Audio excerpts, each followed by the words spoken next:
Hi, I'm Caitlin from Feral Notions. I make quilting tools cute. And here is everything I made in 2025. So I am craft obsessed. I knit, I crochet, I sew, I quilt. I just got into beading. What else do I do? Needlepoint, embroidery, cross stitch. So everything I made is across all of those. This year I got really into needlepoint and even designing my own needlepoint patterns, so I'll include some of these. Let's get started. Okay, first up is this Queen's Crown quilt. Queen's Crown quilt top. It's behind me, but also here's the whole thing. I haven't quilted this yet. It's still just the top, but it's going to be really fun. I used a bunch of vintage fabrics to make this, and I really experimented with differing levels of contrast. So there are a lot of like low contrast blocks. I used a lot of plaids and florals and mixed them together with stripes, and it turned out really fun. So I'm gonna probably quilt this pretty soon on my long arm, which is actually behind me is the frame for it. But I'm not quite sure what quilting pattern will look best. So if you have any suggestions, I'm all ears. Okay, next up is cross stitch. So this was the first year I really did anything with cross stitch, and I really enjoyed it. So first is this little framed French quote. It means always the same shit in French. And it's a pattern from TheBohoStitcher. I will link all of the patterns that I use for everything in the description. But yeah, how cute is that? And then I just put it on some like sticky board and framed it. And then next was this vintage pattern. Hopefully you can see that. But it's like a goat with florals around it. And this was a vintage pattern. And I did low contrast again with this one. So most of the focus is just like on the texture and the like 3D-ness of the stitches. And then next is this little pattern. This is from Junebug and Darlin.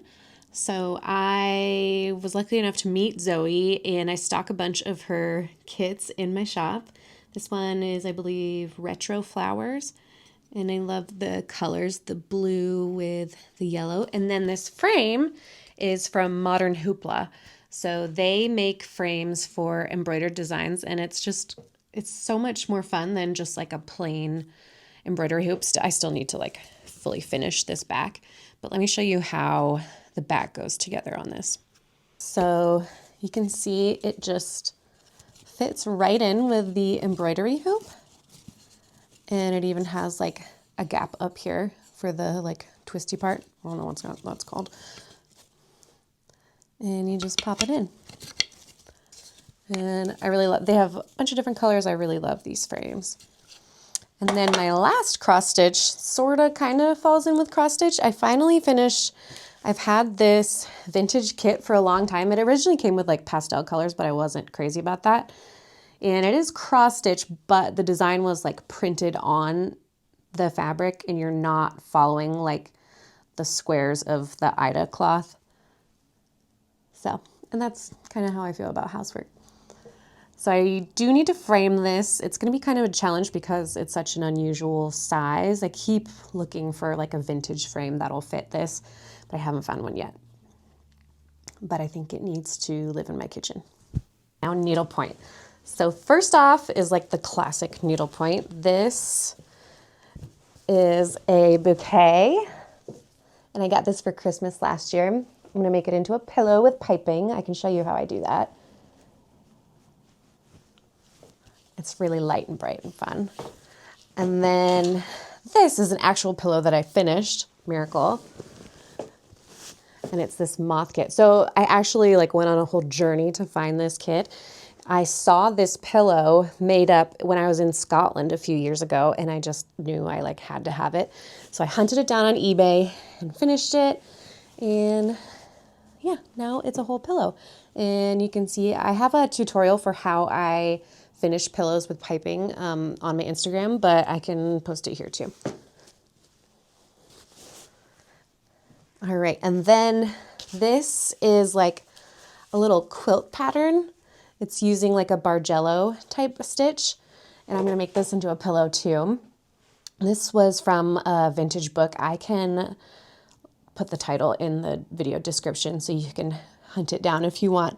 But it's using like the Bargello type stitching, which is where you skip holes in the canvas and do that in kind of like a rhythmic way to make a pattern. I just love that. If you want to get good needlepoint yarn, I search on eBay for vintage needlepoint yarn lot, and you can get like a huge amount of needlepoint yarn, especially because it's getting hard to find because one of the factories has shut down that made it. So yeah, you just search for a vintage lot of needlepoint yarn wool and you will have a ton. And this is made of all needlepoint vintage yarn that I got on eBay, probably from a dead person, but that's just how it goes. Okay, more needlepoint, but this was even more fun. So I got into plastic canvas needlepoint and I made this house purse. So I was really inspired by vintage house purses made with needlepoint, especially this Anna Sui version. And I wanted to make my own version. So I made this. I used pretty much just scrap yarn I had left over from knitting projects.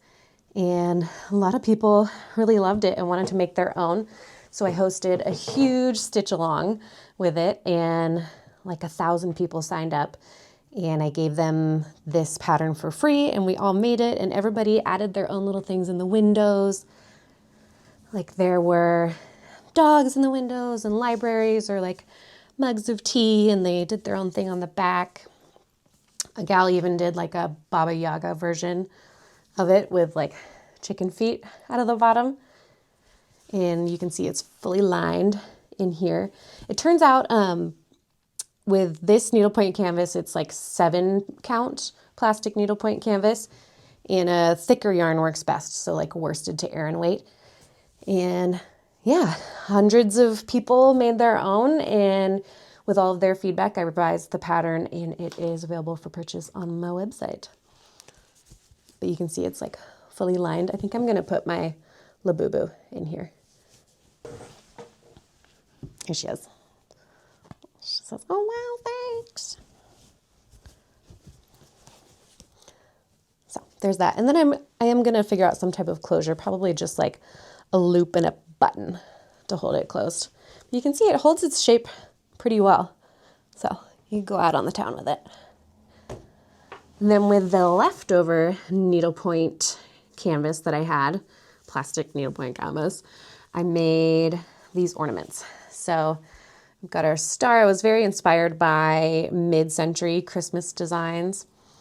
So a star, a little snow-covered cottage, and then a fat little European robin. I love European robins. I think they make our American robins look lame. But yeah, and I made that into a pattern, which is also available on my website for $4. And I found this absolutely fabulous like eyelash tinsel yarn and edged all of it. So they're fabulous. And I think I have more plans to do stuff with plastic needlepoint canvas in the next year. And my next thing is going to be an A-frame cabin needlepoint purse. So stay tuned for that one. So I also got into a trend of like reviving 90s crafts because I also made some stuff with perler beads. So I made these like kind of quilt patterny like ones. My son made some Pokemon ones. I don't have a picture of those. And different quilt blocks and floral patterns. There's an artist who makes perler bead art. I will show her stuff here so you can find her. And I found her stuff really inspiring. And I might make these into magnets or coasters. I think they would make great gifts. Okay, more quilts. So I started this Hawaiian applique pattern from Pacific Rim Quilts. It's entirely needle turn applique, hand stitched. So it's gonna probably take me years.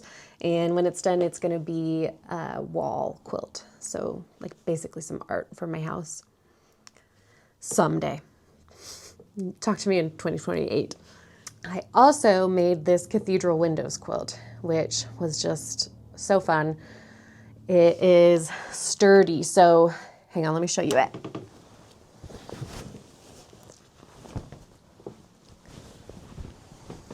So I actually didn't use any batting with this quilt because the top itself is like 4 layers of fabric. It's really heavy on its own. And I knew I wanted to back it with minky fabric to make it extra snuggly. And then I just hand tied all of these just at the intersections. I made this. And it's like going to be an heirloom for sure. I'm probably going to force it on my kid someday when he moves into his own place. I also made a couple of Lone Star style quilts using patterns from Plains and Pines. So she came out with a new book called Lone Star Legacy Quilts, and I used that book to make a baby quilt for my son's teacher who's having a baby. So this is that quilt from the book. I really love it. And then I also started another quilt from one of her patterns. Here's a picture of it. It's not done yet. Not even the top is done, but you know, it'll probably be done in 2026.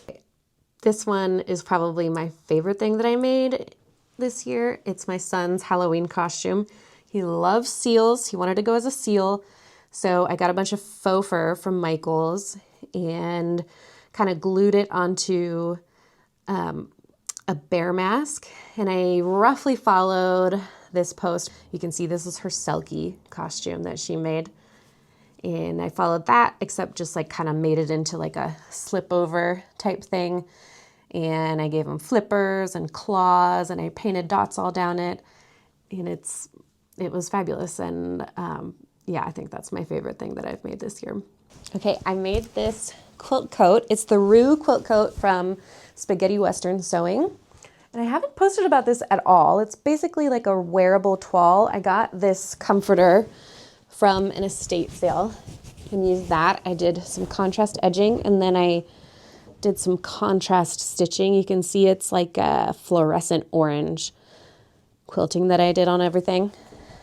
So it's like a wearable toile. I'm gonna make more versions of this pattern. I have plans. And I love this like side slit and booty coverage. So yeah, that's my quilt. I did a touch of needle felting this year. I found all of these little glass vessels. They're made by what used to be a marble company, and they used their like slag waste glass and pressed it into these molds and made like kids' tea sets and stuff out of glass, which seems crazy to me, but they were really pretty and have like a marbled sort of finish. And I needle felted a bunch of wool and made them into pin cushions. So this one chipped, so I got to keep it, but most of the rest of them sold, and they came out just looking like candy. I loved them. And I have more, so I'm gonna make some more, I think. So I also got really into potholder weaving. So I got the Harrisville Designs loom, which I really recommend because it's all metal, so it's really sturdy. And then I also used a lot of their loops because they're like really sturdy cotton. This is the pro size, so the larger size, and then I made a bunch with their regular size too, and I'm giving a lot of these as gifts. I love their loops because they're not gonna melt when you use them on something hot, unlike like polyester or nylon loops. And then I found a whole bunch of loops by this person called Bit and Bobble Boutique on Etsy. I'll link it below. And they had all these like marled loops that are from, I think, sock production. And so they make these really fun, like earthy, funky pot holders. And I'm keeping a whole bunch of these for myself because I love them so much. I've also gotten really into beading this year. So I got myself a little beaded loom, and I learned how to weave beads. And like, I've spent so much money at our local bead shop, but I made this bracelet. I have this bracelet on, which has proven to be, this was my first one, and I was really worried it was gonna like fall apart because I didn't totally know what I was doing just yet, but it's held together really well and I'm super happy with it. And then I also made some more simple beaded things. So I made these bolo ties out of beads. They're a little like rosary-like, but you know what, that's fine. I used to go to Catholic school. And then there's this one. And some of these are gonna be gifts for Christmas as well. Okay, now knitting. I mostly knit accessories this year. I didn't really do any sweaters, but I'm really happy with how a lot of this turned out. So I made these 3 matching hats for myself and 2 of my friends. This is the melon hat pattern, and I'll tag everything down below. And then this little neck scarf for my friend who she looks like she stepped right out of the 70s. So I hope this will go along with her vibe. And then I got big into tiny little scarves. So here's like the bandana with pink and green. I love how they go together. And then this is like my kind of Christmassy scarf. Ooh, junk on there. And then here's another scarf. And then I got really into bonnets. So I have this bonnet that I made for my friend. We're gonna have matching bonnets. And then there's this one that I made for myself. And that's pretty much everything I made this year. Some of it's unfinished. Hopefully I'll finish it in 2026. But I had so much fun learning new stuff, and I'm so excited for what is to come. So I hope you liked it. Let me know if you have any questions about anything. Bye.